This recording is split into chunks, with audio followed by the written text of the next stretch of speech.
வணக்கம் நண்பர்களே. புதிய ஓய்வூதிய திட்டம் தமிழக அரசு ஊழியர்களுக்கு முதல்வர் ஸ்டாலின் அனௌன்ஸ் பண்ணியிருக்காரு.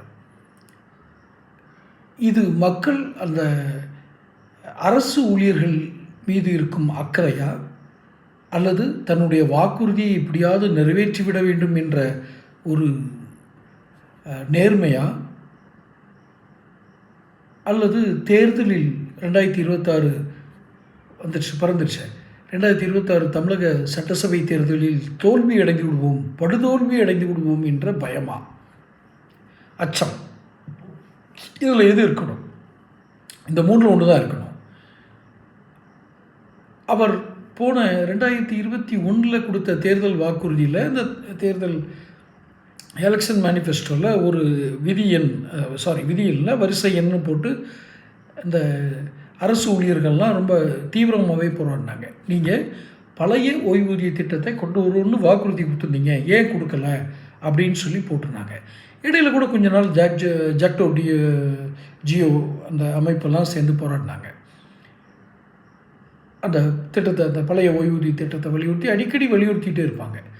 அப்போல்லாம் இந்த ஸ்டாலின் காது கொடுத்து கேட்டதாகவோ, இல்லை அதுக்கு நிதி சுமை காரணமாக இருக்குது, எங்களால் நிதியை இது பண்ண முடியல, சம்பளம் போட முடியல, கடன் வாங்கி தான் இவங்க சம்பளம் போட்டிருக்காங்க, ஏற்கனவே வாங்கின கடனுக்கு வட்டி கட்டியிருக்காங்க, அதனால் முடியலைன்னு சொன்னார். இப்போ அவர் இதனால் முடியலைன்னு சொன்னவர் அவங்க மேலே அக்கறை இருந்திருந்தால், உண்மையான அக்கறை இருந்திருந்தால் அதை எப்போவோ நிறைவேற்றியிருக்கணும். ஏன்னா இதே சுமை தான் அன்னைக்கும் வந்திருக்க போகுது. இன்றைக்கி தூக்கி தள்ள வச்சு சுமக்கிறார் அப்படின்னா அவர் இல்லை, அரசாங்கம் தான். ஒருவேளை அவர் திரும்ப இந்த இதை அவர் கன்டினியூ பண்ணி ஆகணும். இல்லைன்னு சொன்னால் மீண்டும் வரக்கூடிய புதிய அரசு மேலே இந்த சுமையை தூக்கி வச்சிடலாம். ஏதோ ஒன்று. சரி, இந்த சுமையை அவர் அச்சம் காரணமாக தான், அதாவது வாக்குகள் கிடைக்காமல் போய்விடும், வருகின்ற சட்டமன்ற தேர்தல் இன்னொரு 100 நாள் வேணால் இருக்கும் மேக்சிமம், தேர்தலில் நமக்கு வாக்குகள் கிட்டத்தட்ட 8-10 லட்சம் பேர் வாக்குகள், அவங்க குடும்பம், இத்தனை வாக்குகளை இழப்பது என்பது சாதாரணமல்ல.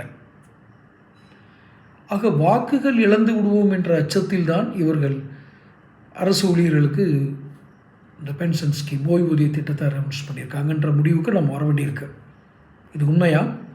அப்படி இருந்தால் அச்சம் ஏற்படுத்தினால் மட்டுமே ஒரு அரசாங்கம் பணியும் என்ற ஒரு மோசமான முன்னுதாரணம் இதன் மூலம் மக்கள் மனதில் பதியும். ஸ்டாலின் ஞாபகம் வைத்துக் கொள்ளட்டும். தொடர்ந்து பேசுவோம். சேனல் சப்ஸ்கிரைப் பண்ணிக்கோங்க.